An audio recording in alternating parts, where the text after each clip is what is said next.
Hi అండి, నమస్తే. Welcome back to my channel. ఇవాళ వీడియోలో శ్రీరామనవమికి దేవుడికి నైవేద్యంగా చేసే ప్రసాదాలు పానకం, వడపప్పు, పచ్చి సలిమిడిని ఎలా చేయాలో ఈ వీడియోలో చూపిస్తాను. ముందుగా పచ్చి సలిమిడిని ఎలా చేయాలో చూసేద్దాం.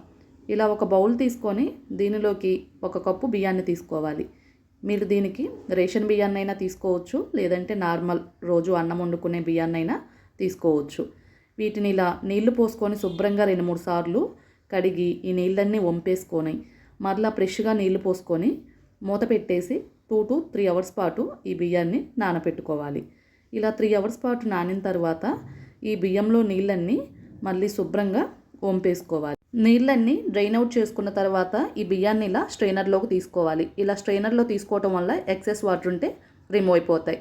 ఇలా ఒక పొడి క్లాత్ తీసుకొని ఈ బియ్యాన్ని పొడి క్లాత్ పైన ఆరబెట్టుకోవాలి. 15 to 20 మినిట్స్ పాటు ఈ బియ్యాన్ని ఫ్యాన్ కింద ఆరబెట్టుకుంటే ఇలా పొడి పొడిలాడుతూ వస్తాయి. ఇలా పొడి పొడిలాడుతున్న బియ్యాన్ని ఒక మిక్సీ జార్లోకి ట్రాన్స్ఫర్ చేసుకొని మూత పెట్టేసి మిక్సీ పట్టుకోవాలి. ఇక్కడ చూడండి, ఇలా చూపించిన విధంగా మిక్సీ పట్టుకొని ఒక జల్లెడ తీసుకొని పిండిని ఈ జల్లెల్లోకి వేసుకొని జల్లెడ పట్టుకోవాలి. ఇలా పిండిని జల్లించగా వచ్చిన రవ్వను పడేసేయాలి. ఇలా పిండిని మెత్తగా జల్లించుకొని బౌల్లోకి తీసుకోవాలి. ఇందులోకి 1/4 కప్పు బెల్లంను తురుముకొని వేసుకుంటే కరెక్ట్గా సరిపోతుంది. అలాగే మంచి ఫ్లేవర్ కోసం 1/2 టీ స్పూన్ ఇలాచీ పౌడర్ని, అలాగే 1 టీ స్పూన్ నెయ్యిని వేసుకొని ఈ బెల్లం అంతా పిండిలో కలిసే విధంగా ఇలా ప్రెస్ చేసుకుంటూ కలుపుకోవాలి. ఇందులో నీళ్ళైతే పెద్దగా పట్టవు. అవసరమైతే 1 టీ స్పూన్ నీళ్ళను వేసుకొని పిండిని బాగా ప్రెస్ చేసుకుంటూ పిండి ముద్ద అయ్యేంత వరకు కలుపుకోవాలి. మరీ ఎక్కువగా వేసామంటే జారైపోతుంది. ఇలా చూసుకొని పిండి ముద్ద అయ్యేంత వరకు కలుపుకొని ఇలా ఒక బౌల్లోకి పెట్టుకోవాలి. ఇక్కడ శ్రీరామనవమి రోజున పచ్చి సలిమిడి ప్రసాదం అయితే మనకు రెడీ అయిపోయింది. ఇప్పుడు వడపప్పు బెల్లంను ఎలా తయారు చేయాలో చూసేద్దాం. ఈ వడపప్పు గురించి అందరికీ తెలిసే ఉంటుంది. ముందుగా ఇలా 1/4 కప్పు పెసరపప్పును ఇలా ఒక బౌల్లోకి తీసుకోవాలి.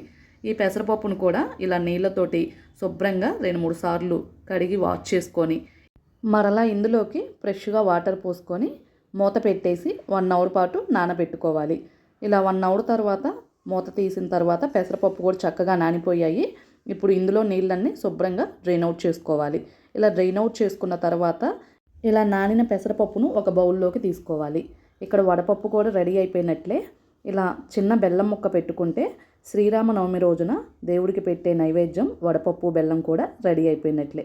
ఇప్పుడు పానకంను ఎలా చేయాలో ఈ వీడియోలో చూసేద్దాం. ముందుగా ఇలా ఒక చిన్న రోట్లోకి 15 నుంచి 20 మిరియాలను తీసుకోవాలి. అలాగే 2 యాలకులను కూడా వేసుకొని బాగా దంచుకొని ఇలా మెత్తటి పౌడర్ లాగా తయారు చేసుకొని పక్కన పెట్టుకోవాలి. ఇప్పుడు ఇలా ఒక బౌల్ను తీసుకొని ఇందులోకి 1 గ్లాసు నీళ్ళను పోసుకోవాలి. అలాగే 1/4 కప్పు తురిమిన బెల్లాన్ని వేసుకొని ఈ బెల్లం కరిగేంత వరకు ఇలా ఒక స్పూన్తో కలుపుకోవాలి. ఆ బెల్లం బాగా కలిసిన తర్వాత ఈ నీళ్ళను ఒక గ్లాసులోకి కానీ గిన్నెలోకి కానీ ఫిల్టర్ చేసుకోవాలి.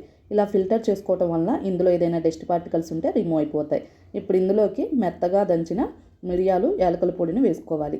అలాగే చిటికెడంత ఉప్పును కూడా వేసుకొని బాగా కలిసేంత వరకు ఒక స్పూన్తో కలుపుకోవాలి. ఇలా నీళ్ళలో పైన చిన్న తులసాకును కూడా వేసుకుంటే శ్రీరామనవమి రోజున దేవునికి నైవేద్యంగా పెట్టే పానకం కూడా రెడీ అయిపోయినట్లే. అంతేనండి, శ్రీరామనవమికి దేవునికి నైవేద్యంగా పెట్టే 3 రకాల ప్రసాదాలు పానకం, వడపప్పు బెల్లం, పచ్చి సలిమిడి అయితే రెడీ అయిపోయాయి. అందరికీ ముందుగా శ్రీరామనవమి శుభాకాంక్షలు. పండగ రోజున హడావిడి లేకుండా ఇలా 3 రకాల నైవేద్యాలను చేసి దేవుడికి ప్రసాదంగా పెట్టవచ్చు. మీకు ఈ వీడియో నచ్చితే లైక్ చేయండి, మీ ఫ్రెండ్స్కి, రిలేటివ్స్కి షేర్ చేయండి. కొత్తగా మన ఛానల్ చూసే వాళ్ళు ఎవరైనా ఉంటే సబ్స్క్రైబ్ చేసుకోండి. Thank you for watching.